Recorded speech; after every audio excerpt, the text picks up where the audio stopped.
Welcome back to Haunted Horror Stories. In today's episode, I'm sharing 7 true disturbing stories from the deep hollows and forgotten trails of Appalachia.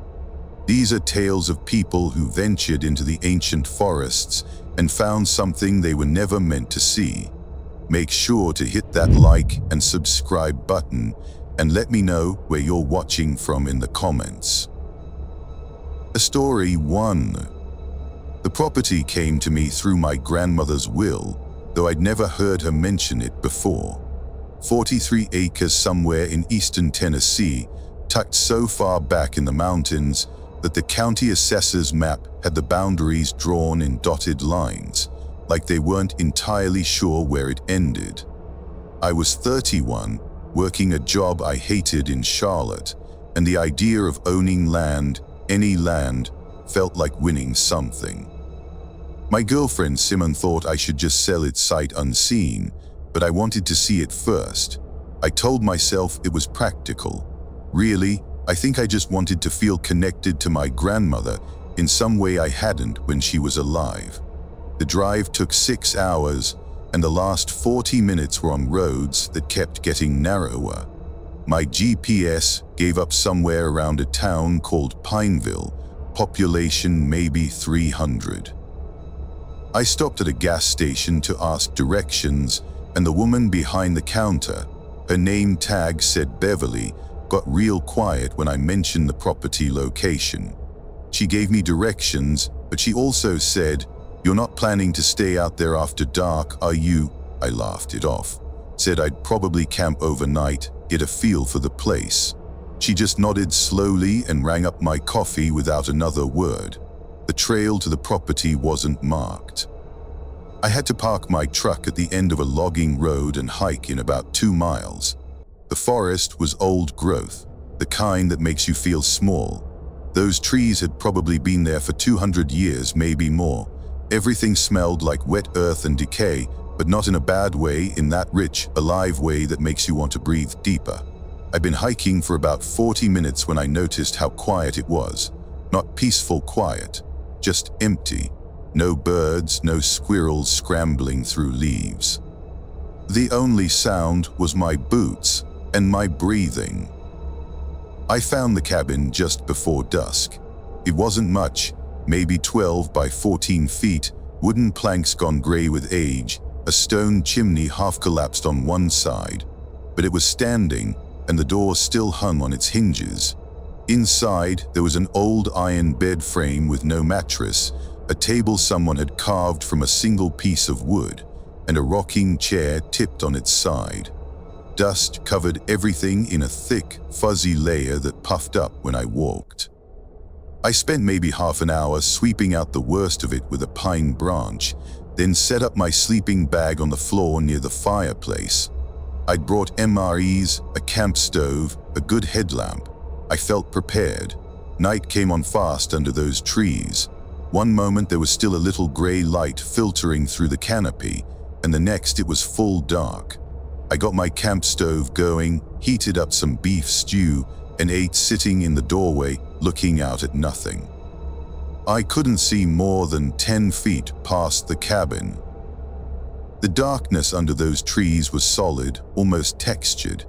I kept thinking I should feel uneasy, but I didn't, not yet. I was scrolling through photos on my phone, no signal, but I downloaded some music earlier when I heard it.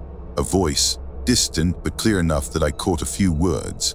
Over here, the voice was high, maybe a woman's or a child's. Then another voice answered lower, though I couldn't make out what it said. I stood up and called out, "Hello, you guys need help?" Nothing, the forest swallowed my voice like it had never existed. I waited, feeling suddenly stupid for shouting into the dark.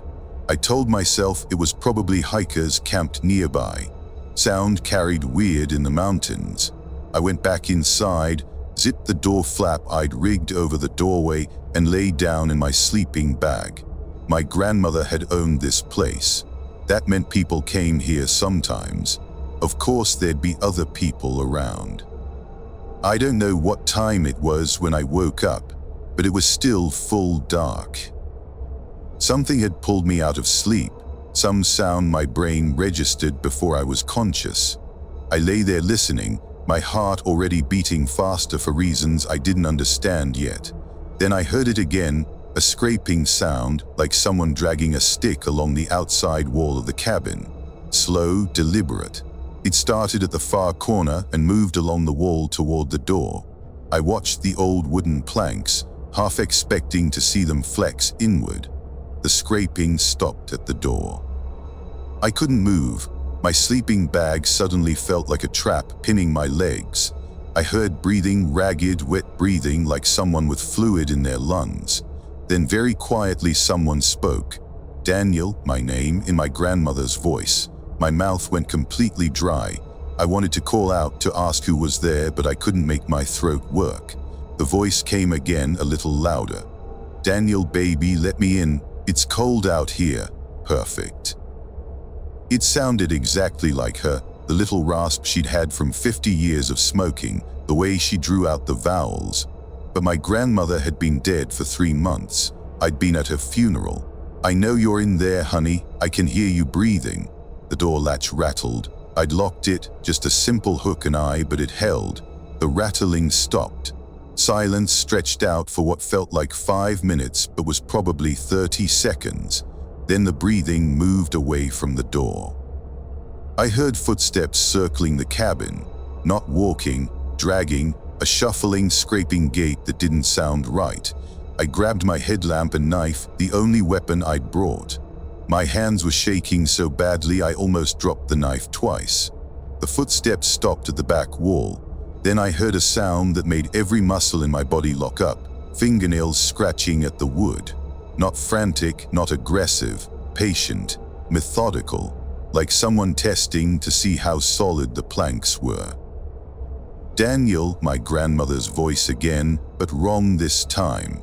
The pitch was right, but the rhythm was off, like someone reciting words they'd memorized phonetically. Come outside, I want to see you. I didn't answer. I'd clamped my hand over my mouth to keep from making any sound at all. The scratching continued. In the beam of my headlamp, I could see the door clearly, and I could see it wasn't latched anymore. The hook had come free. The door was just resting closed. If something pushed, it would swing right open. I don't know how long I sat there. Long enough for my legs to cramp. Long enough for my headlamp to start dimming. The scratching had stopped maybe 20 minutes earlier, or maybe it was an hour. I'd lost all sense of time. The breathing sounds had faded too. I kept waiting for the door to burst open, for something to come crashing through the window gap, but nothing happened. Eventually, the darkness outside started turning gray. When I could finally see morning light through the cracks in the walls, I forced myself to move. I packed everything in about 90 seconds, didn't even roll my sleeping bag properly, just stuffed it in its sack. I unhooked the door and stepped outside, knife in hand, sweeping my headlamp around even though the sun was coming up.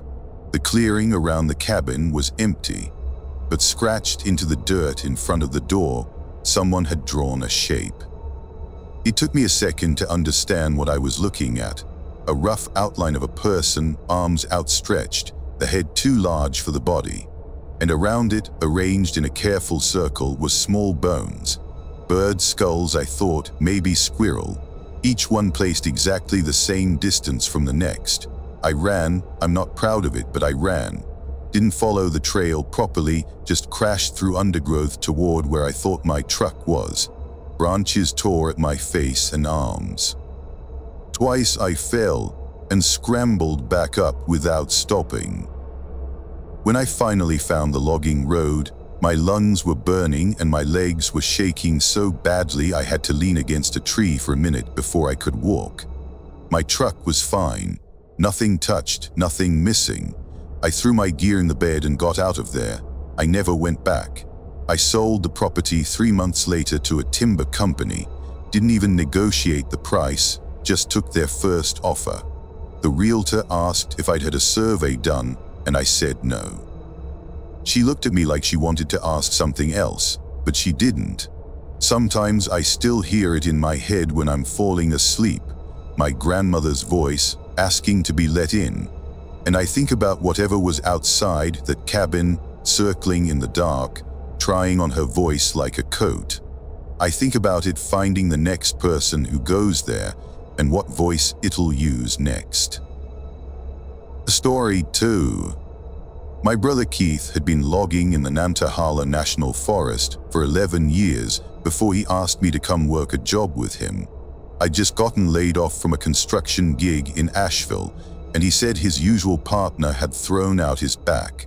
The pay was decent, $200 a day, cash, and I didn't have anything else lined up. I said yes.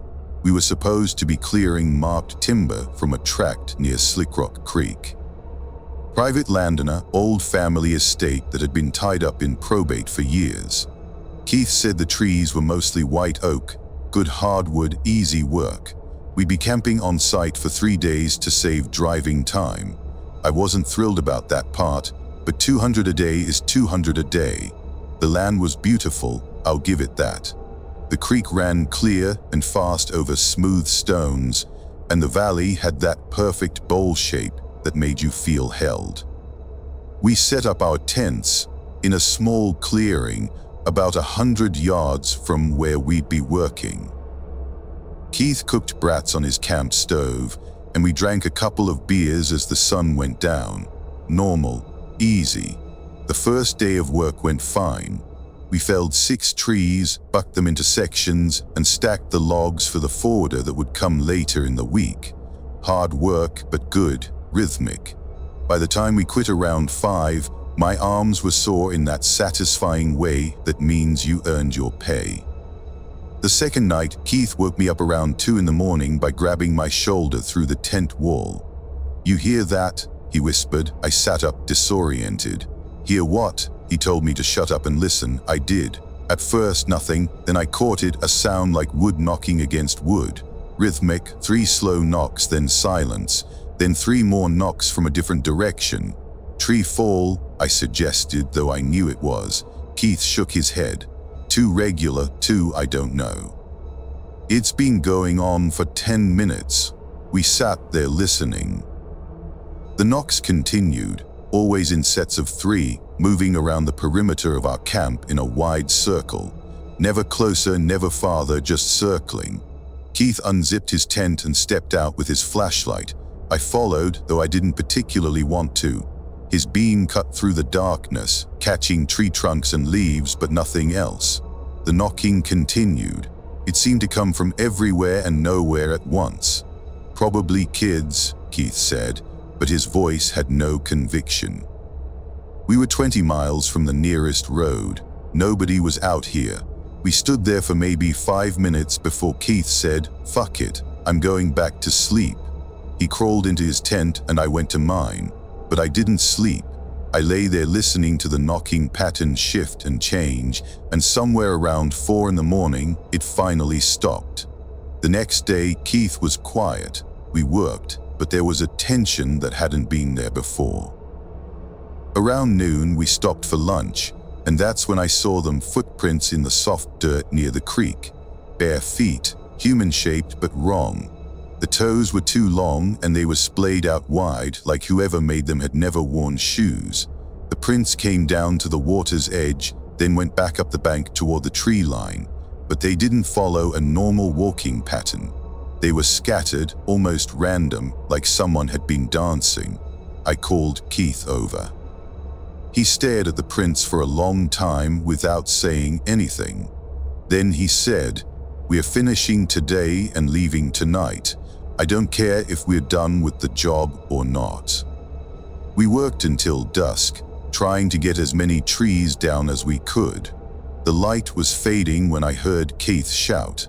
I looked over and saw him backing away from a tree he'd just started to fell. "There's something in it," he said. I walked over and he pointed at a hollow maybe 10 feet up the trunk. Something was inside. I could see pale skin or maybe cloth. Keith shined his light up into the cavity. It was a face, not a skull, not an animal, a face, human, The eyes were closed and the skin was the color of old milk stretched tight over the bones, but it wasn't dead. I could see the chest moving, breathing, sleeping. It was curled up inside that tree hollow like a child in a crib. We didn't talk. We just started walking back to camp. Fast, not quite running. Behind us, I heard a sound like branches breaking, and then a long, high wail that started as one voice and then split into two, then three, then more than I could count, harmonizing. It wasn't words, but it had rhythm like a song. We got back to camp and started tearing down the tents. My hands were shaking so badly I could barely work the stakes. Keith was moving faster, just stuffing things into bags without any order. That's when I noticed the smell, something rancid and sweet, like rotten fruit mixed with sweat. It was getting stronger. Move. Keith grabbed my arm and we ran, left the tents, left most of our gear, just grabbed our keys and phones and bolted for the trucks. The wailing followed us, getting closer. I could hear crashing in the underbrush, the sound of multiple bodies moving through the trees at speed. I didn't look back. I didn't want to see how many there were. We reached the trucks. Mine started on the first try. Keith's didn't. He turned the key again and again, and I could see the panic in his face lit by the dash lights. "Get in mine," I shouted. He abandoned his truck and dove into my passenger seat, and I floored it down that logging road faster than I've ever driven on dirt. The whole way out, I kept checking my mirrors, expecting to see something chasing us, but there was only darkness. We didn't stop until we hit pavement. Keith called the landowner the next morning and said we couldn't finish the job. Didn't explain why. The landowner was pissed, said he'd sue us for breach of contract. Keith told him to go ahead. The weird thing, 2 weeks later, Keith got a call from the county sheriff. His truck had been found right where we'd left it. The keys were in the ignition. It started fine, but carved into the hood someone had scratched words in letters 6 inches high, "Not yours." Keith sold the truck, sold it for scrap even though it ran perfectly. He said he didn't want to drive something they'd touched. I didn't ask who they were. We both knew. A story 3. I grew up hearing stories about Chilhowie Holler, that patch of wilderness at the southern edge of the Smokies where the tourists don't go. My Aunt Regina used to warn us about it every summer when we'd visit. Don't go past the white birch on Miller's Trail. Don't follow voices you hear in the trees. Don't trust clearings that feel too quiet. I thought it was just the kind of thing adults said to keep kids from wandering off. Then I turned 24 and decided to do a solo backpacking trip through that exact area because I was young and stupid and wanted to prove I wasn't afraid. The trail wasn't official. It was one of those paths that gets passed down through word of mouth. Hikers telling hikers, no ranger station signs or mile markers. I started at dawn on a Thursday in late September, figuring I'd have the woods to myself on a weekday. The first few hours were beautiful, golden light filtering through the canopy, the air cool and clean. I felt good, strong. Like I was exactly where I was supposed to be. Around noon, I stopped for lunch at a spot where the trail widened into a small clearing. I just finished my sandwich when I noticed the cairn. Someone had stacked stones in a careful tower about 3 feet high, right in the center of the clearing. Nothing unusual about that. Hikers build cairns all the time. But this one had something threaded through the stones. Hair. Long strands of dark hair, woven between the rocks like tinsel. It made my stomach turn over, though I couldn't have said exactly why. I left the clearing and kept hiking. The trail started climbing, switching back and forth up a steep ridge. My legs burned, and I had to stop every 20 minutes to catch my breath. That's when I started noticing the trees. They'd been marked, not with paint, but with something else. Someone had stripped the bark in long vertical lines, exposing the pale wood underneath. The marks were fresh. I could see where sap was still bleeding from the wounds. The trail leveled out at the top of the ridge, and I found myself looking down into a narrow valley, dense forest, no clearings I could see. The map I'd printed showed a stream at the bottom where I could refill my water. I started down. It took me 40 minutes to reach the valley floor, and by then the light was starting to fade. I didn't like the idea of camping down there. Something about the way the valley held shadows made me uneasy, but I needed water, and I was too tired to climb back up. I found the stream, filled my bottles, and started looking for a flat spot to set up my tent. That's when I saw the structure. It wasn't a cabin, exactly. More like a shelter someone had made from saplings and pine boughs, woven together into a dome shape. The entrance was low, maybe 3 feet high. I crouched down and shined my light inside. Empty. But the ground was covered in pine needles arranged in a careful spiral pattern, and in the center of the spiral was a pile of small bones. I should have left. I know that now. But curiosity is a powerful thing, and I told myself it was just some bushcrafter's weird art project.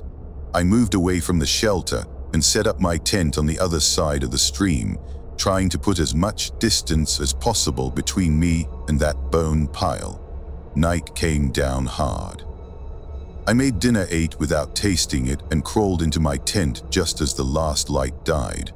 I was exhausted, but I couldn't sleep. Every sound seemed magnified, branches creaking, leaves rustling, the constant whisper of the stream. And underneath it all, I kept thinking I heard humming. Soft, tuneless humming, like someone contentedly working. Around midnight, I heard footsteps, not trying to be quiet. Deliberate, heavy footfalls moving through the underbrush on the far side of the stream. I froze, barely breathing. The footsteps stopped near my tent. I could hear whoever it was breathing, not labored, just steady, regular breaths. Then very clearly they knocked on a tree trunk, 3 times. Knock, knock, knock, silence, then an answering knock from further away, then another from a different direction, and another. It was the same pattern I'd heard Keith describe, though I didn't know him yet and wouldn't hear his story until years later. The footsteps started again, circling my tent in a wide loop. I grabbed my knife, a stupid little folding blade that wouldn't have done any good, and waited. The circling continued for what felt like hours, around and around, never closer, never farther, just constant movement. When the footsteps finally stopped, the silence was worse. I lay there straining my ears, trying to hear anything that would tell me where they'd gone. Then I heard a soft rustling sound. Something was moving across the ground toward my tent, dragging itself. The sound got closer, and I could hear breathing again, but different this time. Wet, raspy, like something was wrong with its lungs. Whatever it was reached my tent. I felt pressure against the fabric, something pushing inward. The tent wall bowed. I scrambled backward, pressing myself against the opposite side, and that's when I saw it. Fingers. Long, pale fingers with too many joints, pressing against the tent wall from outside. They moved slowly, tracing the curve of the fabric, feeling for the zipper. I didn't think. I just lunged forward and slashed at the fingers through the fabric with my knife. I felt the blade connect with something solid. There was a sound, not a scream, more like a hiss of surprise, and the fingers jerked back. Then running, fast, crashing through the underbrush, moving away from camp. I didn't sleep. I sat with my back against my pack and my knife in my hand, watching the tent walls until the darkness started turning gray. When I could finally see, I unzipped the tent and looked outside. There were prints everywhere, bare feet, just like the ones Keith and I would find months later, scattered around my tent in no pattern I could understand.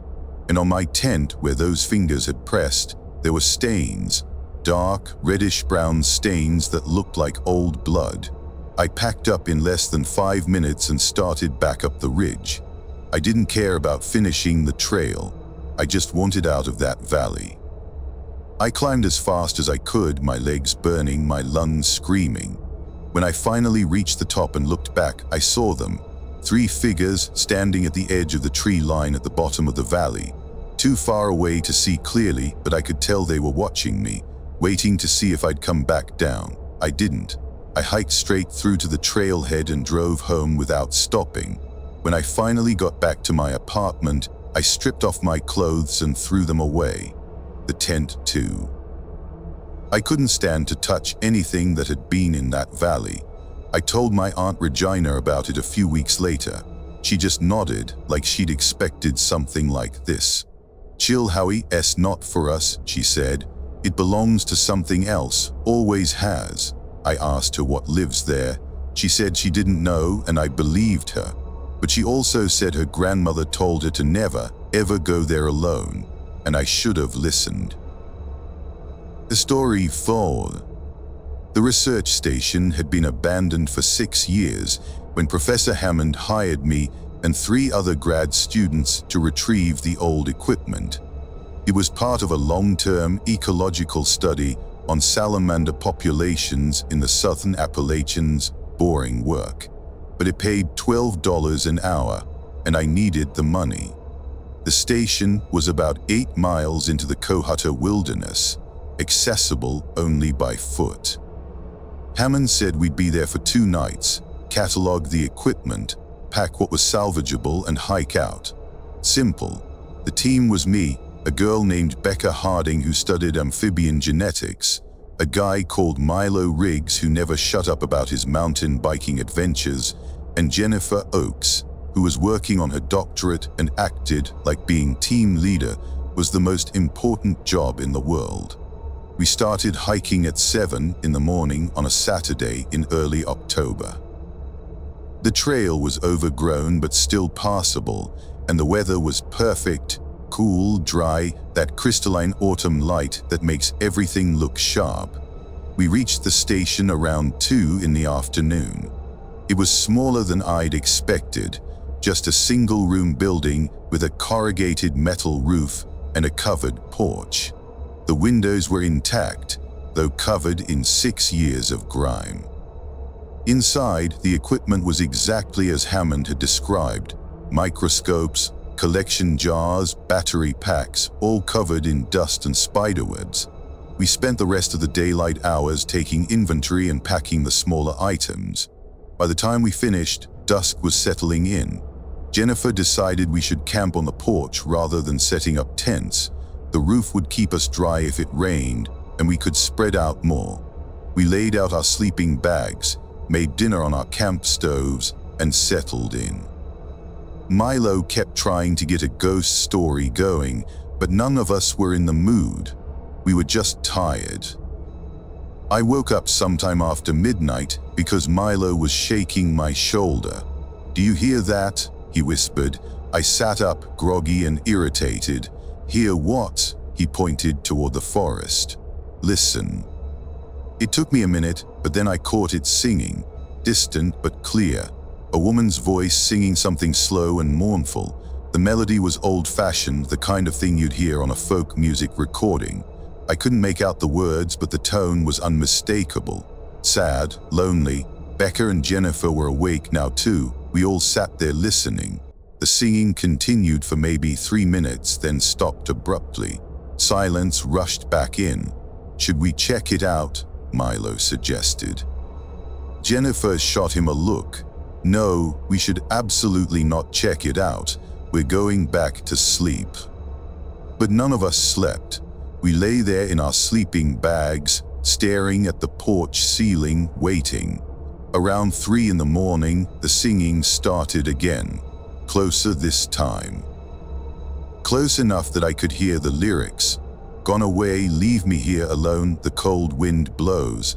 The voice was beautiful, heartbreaking, and it was coming from just beyond the tree line, maybe 50 feet from the porch. Jennifer sat up and grabbed her flashlight.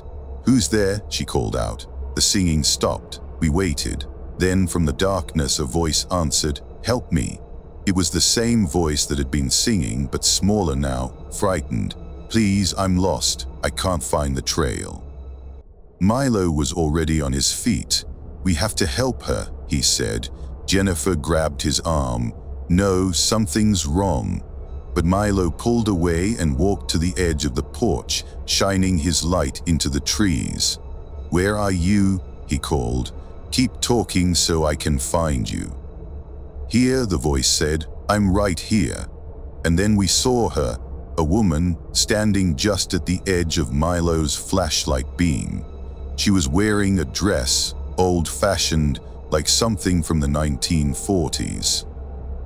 Her hair was long and dark, hanging in tangles around her face. She was barefoot. "Oh, thank God," Milo said, and started to walk toward her. That's when Becca screamed. "Her feet, look at her feet." Milo's flashlight beam dropped, illuminating the ground around the woman. She wasn't standing on the ground. She was standing about 6 inches above it, hovering. Her bare feet dangled, toes pointed down, not quite touching the earth. Milo stumbled backward. The woman's head tilted, not like a person turning to look at something, but like a puppet on strings, mechanical and wrong. Her mouth opened impossibly wide, and that beautiful singing voice came out again, but this time it was wrong. Too loud. Multiple voices layered on top of each other, harmonizing with themselves. We ran, all of us, at the same time, driven by pure instinct. We grabbed our packs and ran into the forest, away from the station, away from that thing. I don't remember making the decision. I just remember running, branches hitting my face, my lungs burning.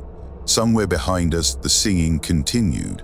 It followed us, echoing through the trees. Sometimes it sounded far away, and then suddenly it would be right behind us, close enough that I'd spin around expecting to see that woman inches from my face. But there was never anything there, just darkness and trees and that voice. We ran for what felt like hours, but was probably only 20 minutes. Eventually, Jennifer stopped, gasping for breath. "We are lost," she said. "We need to slow down, find a landmark." She was right. In our panic, we'd run straight off the trail. I had no idea which direction we'd come from. Milo pulled out his GPS unit. We gathered around it, watching the little screen glow in the darkness. The device searched for satellites, the progress bar filling slowly.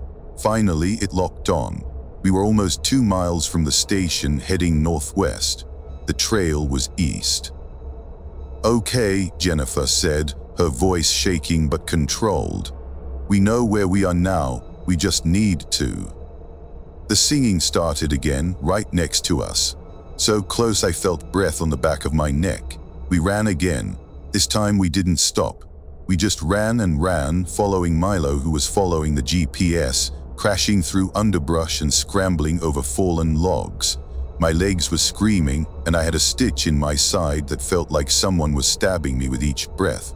But I didn't stop. We hit the trail just as dawn was breaking. Real trail, marked with blazes. We followed it east, moving as fast as we could without running. The singing had stopped about 10 minutes earlier, but none of us wanted to slow down. We hiked in terrified silence, jumping at every sound. We reached the trailhead a little after 9 in the morning. My truck was still there, covered in morning dew but untouched. We threw our packs in the bed and climbed in. I'd never been so grateful to turn a key and hear an engine start. Professor Hammond called me 2 days later, asking where his equipment was. I told him we'd gotten lost and had to abandon the inventory. He was angry, said we'd wasted university resources, that we were irresponsible. I let him talk. I didn't try to explain. What would I have said? Becca transferred to a different program a month later. Milo dropped out of grad school entirely. Jennifer finished her doctorate but moved to California for a postdoc position. We never talked about what happened. There wasn't any point. We all knew what we'd seen. I did some research later, looking through old Forest Service records. The ecological station had been shut down suddenly in 2016. No official reason given. but I found a note in one of the archived files, a maintenance report from the last time anyone had been there. It just said, "Unusual activity reported. Recommend site closure." The note was dated 3 days before they abandoned the station. I think about what might have happened to the people who were there before us, whether they heard the singing too, whether they made it out. I try not to think about it too much. The story 5. I'd been driving for FedEx for 7 years, doing rural routes through eastern Kentucky, when they assigned me to a new delivery area. A place called Stillwater, population 96 according to the sign, though I never saw more than a dozen people the whole time I delivered there. The route was mostly straightforward. A few houses scattered along Route 421, a church, a general store. But there was one address at the very end that gave me trouble from the start. The package was labeled for Mr. Tobias Crenshaw, 14 Ridgeback Lane. My GPS couldn't find Ridgeback Lane, neither could my route book. I asked at the general store, and the woman behind the counter, her name was Madeline, maybe 70 years old, got real quiet. Then she said, "You don't need to go up there, just mark it undeliverable and move on." When I told her I had to at least attempt delivery, she wrote down directions on a napkin and handed it to me. "Don't stop anywhere except the address. Don't get out of your truck unless you're at the house, and leave before dark." The directions led me onto a gravel road that wasn't on any map. It climbed up into heavily forested hills, getting narrower and rougher with each mile. My truck bounced over ruts and exposed roots. I'd been driving for maybe 20 minutes when I saw the first marker, a small pile of stones stacked beside the road, spray-painted bright orange. Then another, about 100 feet further. Then another. Someone had marked the road like a trail, bright orange cans, every 100 feet or so. Ridgeback Lane turned out to be a dirt track that branched off the main gravel road. More orange markers. The forest here was different. The trees grew closer together, and the canopy was so thick that daylight barely penetrated. It felt like driving through a tunnel. My truck's headlights were on even though it was only 3 in the afternoon. House appeared suddenly, a small frame structure with peeling white paint and a sagging porch. No car in the driveway, no lights in the windows. I pulled up, grabbed the package and got out. The air smelled wrong, sweet and rotten like meat left in the sun. I knocked on the door, no answer. I knocked again, waited the required 30 seconds, then set the package on the porch and snapped a delivery photo. I was walking back to my truck when I heard it, a voice calling from somewhere behind the house. "Hey, driver. Come here a second." A man's voice, friendly enough. I hesitated. Madeline's warning echoed in my head, but the voice called again. "Just need you to set something inside for me. My back's out." I'm not sure why I walked around the house. Company policy says we don't enter buildings, but I was new to the route, trying to build good customer relationships. Stupid reasoning, but that's what went through my head. I walked around the side of the house, following a narrow path through tall grass. The backyard was bare dirt, no grass at all. And in the center of it, someone had drawn a large circle using what looked like white lime powder.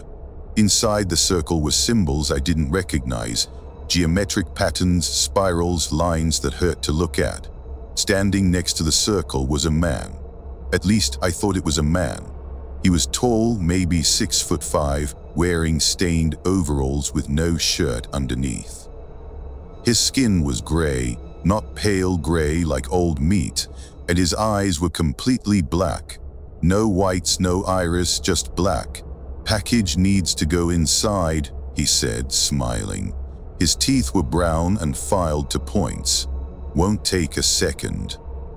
Every instinct in my body screamed at me to run, but I couldn't move. It was like my legs had stopped working. The man took a step toward me, then another. He was moving slowly, deliberately, like he had all the time in the world. "Come on now," he said. "Just set it inside. Then you can go." Something broke through my paralysis. I think it was the way he said go, drawing it out too long like he was tasting the word. I turned and ran. My legs finally worked again, and I ran faster than I've ever run in my life. Behind me I heard laughter. High-pitched, delighted laughter that multiplied until it sounded like a dozen people laughing at once. I made it to my truck, jumped in, and locked the doors. My hands were shaking so badly I could barely get the key in the ignition. The thing was standing in the yard now, watching me, still smiling. He raised one hand and waved, a slow, mocking gesture. I threw the truck in reverse and floored it, backing down that narrow dirt track so fast I almost hit a tree. I didn't stop until I reached the paved road.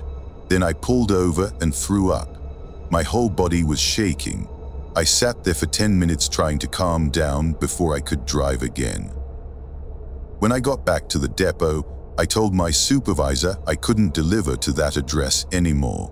He pulled up the delivery record on his computer and frowned. "What address? I don't see any delivery scheduled for Stillwater today." I insisted I delivered a package to 14 Ridgeback Lane. He checked again. "There's no Ridgeback Lane in our system, and we don't have a customer named Tobias Crenshaw." I went out to my truck and checked the package scanner. The delivery record was gone. I'd taken a photo. That photo should have been uploaded to the system, but there was nothing. The whole delivery had vanished like it never happened. The next day, I drove back to Stillwater on my own time. I wanted to see if I could find that gravel road again. I found the turnoff easily. It was right where I remembered, but the orange cans were gone, every single one. And when I drove up looking for Ridgeback Lane, the turnoff wasn't there. I must have driven that road 5 times, back and forth. Nothing. Just unbroken forest on both sides. I asked Madeline at the general store if she knew Tobias Crenshaw. She looked at me for a long time before answering. "There was a Crenshaw family used to live up in those hills," she said. "But that was a long time ago. Before my time, the old folks said they weren't right, practiced things they shouldn't have. Most of them died or moved away. But every few years, someone says they've seen something up there. Someone who looks like a Crenshaw but is. Something wearing their shape." I asked her what she meant. She just shook her head. "You didn't go in the circle, did you?" When I said no, she looked relieved. "Then you'll probably be fine. But if you ever get another delivery up that way, mark it undeliverable. Don't go back there. Nothing good comes from Ridgeback Lane." I never got another package for that address. But sometimes, when I'm driving rural routes through dense forest, I'll catch a glimpse of orange markers beside the road. Just for a second. When I look again, they're never there. And I keep driving. I don't stop.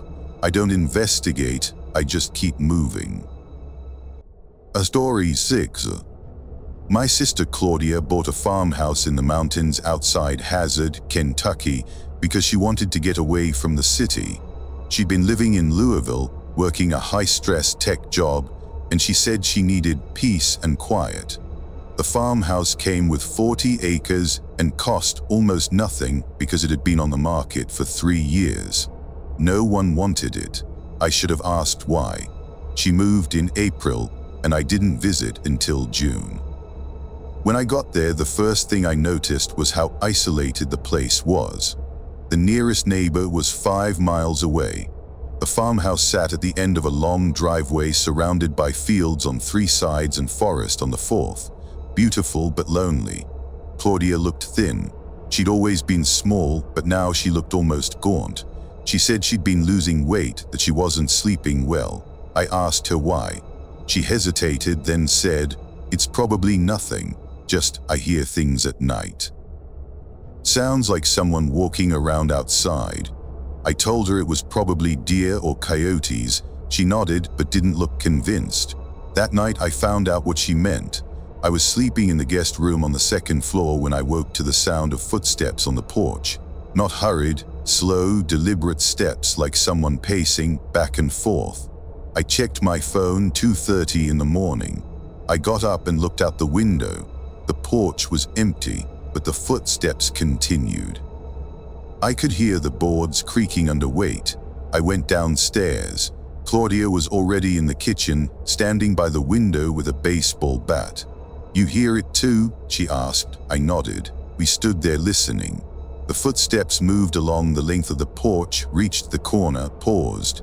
Then they started coming down the side of the house toward the back door. Claudia's hand tightened on the bat. "It does this every night, walks around the house. Sometimes it stops at the doors and windows like it's checking them." The footsteps reached the back door. We watched the doorknob.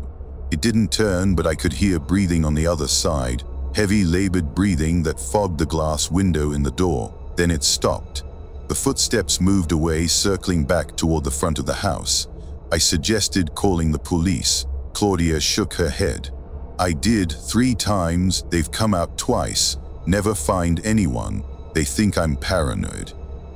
We stayed up the rest of the night. The footsteps continued until just before dawn, then stopped completely. In the morning light, I went outside to look for prints. The ground was soft from recent rain. Anything walking around the house should have left tracks. There was nothing, no footprints, no disturbance in the dirt, nothing. I stayed for 3 more days and it happened every single night. Same pattern. Footsteps circling the house, stopping at doors and windows, that terrible breathing. During the day, nothing. The house felt normal, almost peaceful. But at night, something walked the perimeter. On my last night, I decided to go outside and confront whatever it was. Claudia begged me not to, but I was tired and frustrated and stupid. Around 2 in the morning, when the footsteps started, I grabbed a flashlight and went out the front door. The footsteps stopped immediately. The night went completely silent. I stood on the porch, swinging my flashlight beam across the yard. "Nothing," I called out. "Who's there? What do you want?" No answer. I started to walk around the side of the house, following the path the footsteps always took. That's when I saw it. Not directly, I caught it in my peripheral vision, something pale disappearing around the back corner of the house. I ran after it, my flashlight bouncing. When I rounded the corner, it was standing there, 20 feet away, facing me. It was shaped like a person, but wrong, too tall, arms too long. The head was the worst part. It was smooth. No features. No eyes, no nose, no mouth, just a blank expanse of pale skin where a face should be. We stood there staring at each other, or at least I was staring at it. I don't know if it could see me. Then it moved, not toward me, away. But the movement was all wrong, like watching a video played in reverse. It glided backwards smoothly, impossibly fast, and then it was just gone. 1 second it was there, the next it had vanished into the darkness. I ran back to the house and locked every door and window. Claudia was in the living room, pale and shaking. "You saw it," she said. It wasn't a question. I nodded. She started crying. "It's been getting closer, every night. The first week it stayed at the edge of the yard. Then it started coming up to the porch. Last week I woke up and it was looking in my bedroom window." I told her she needed to leave. Sell the house, take the loss, get out.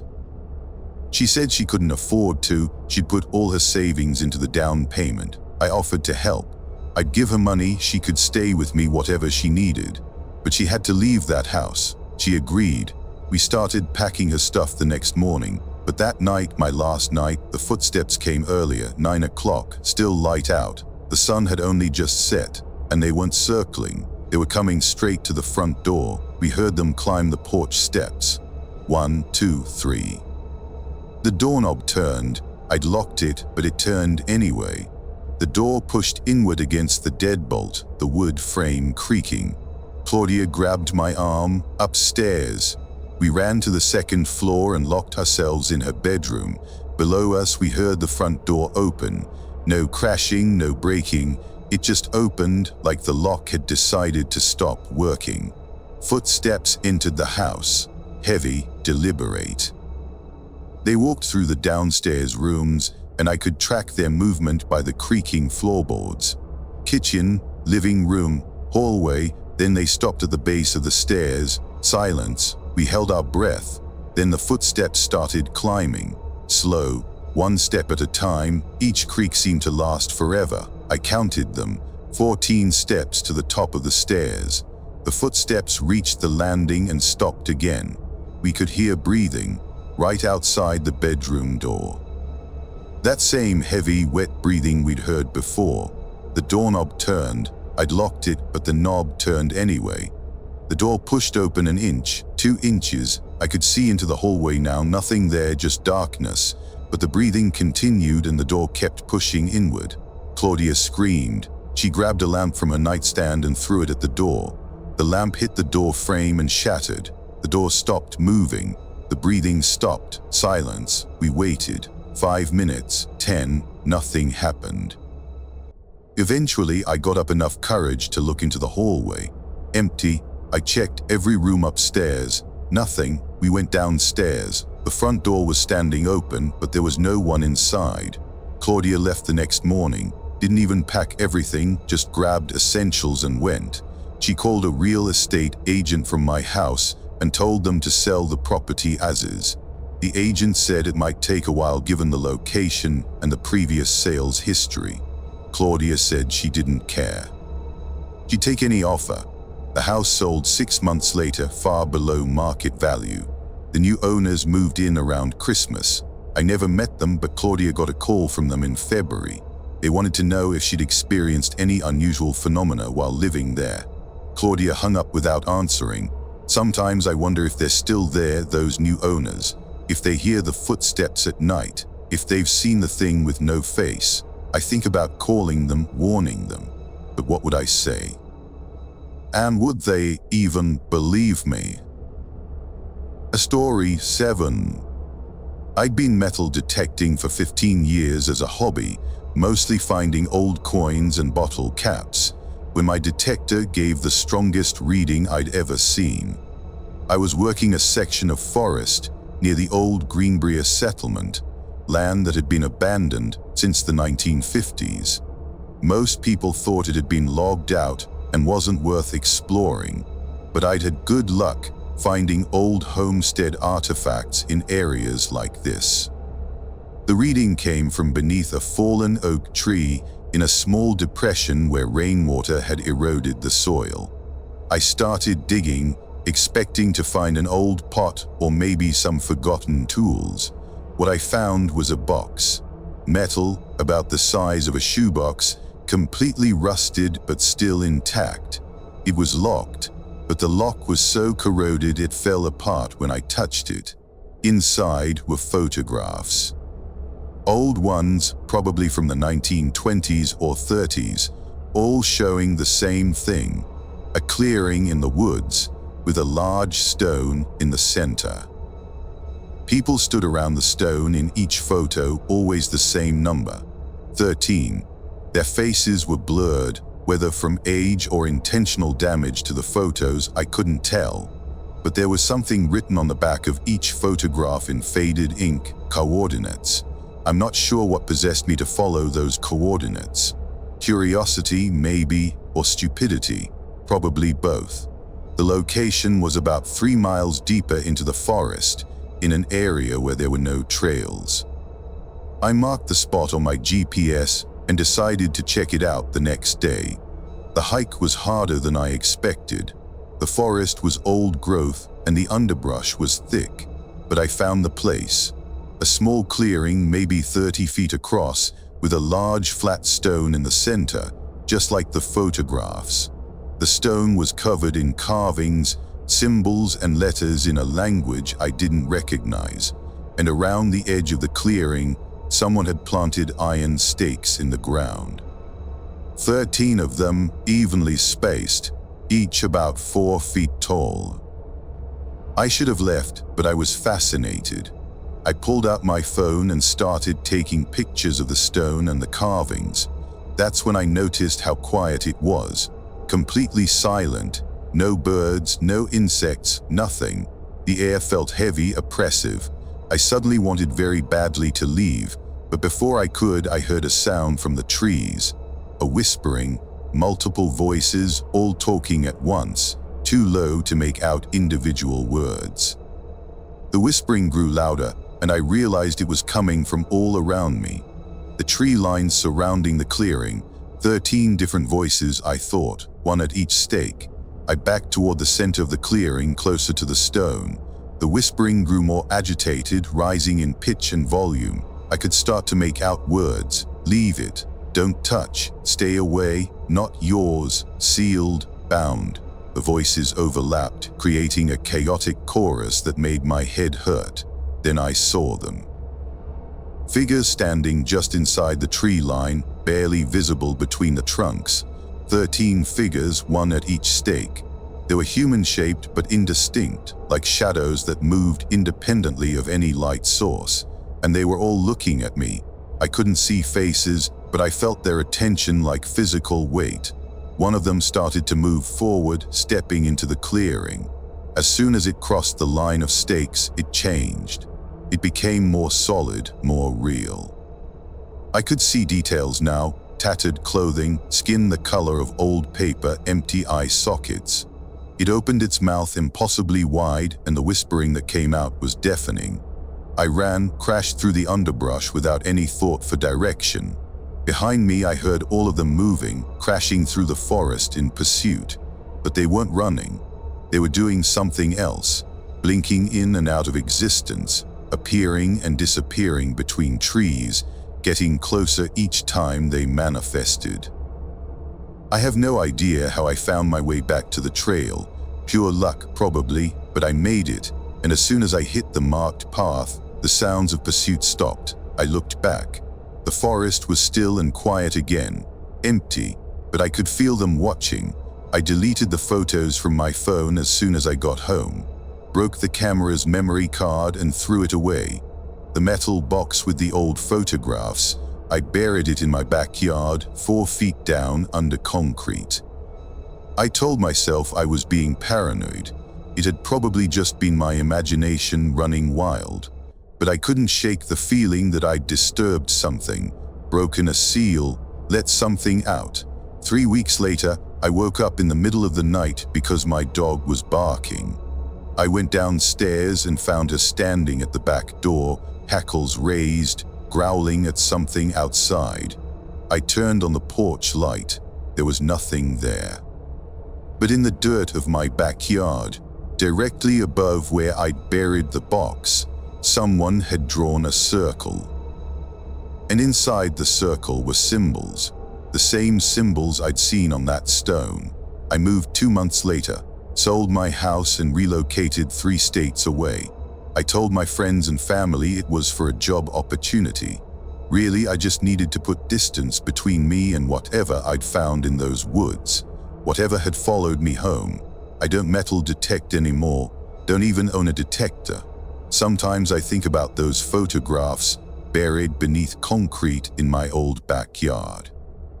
I wonder if the new owners have found them, if they've been curious enough to follow the coordinates. I think about calling them, warning them, but what would I say?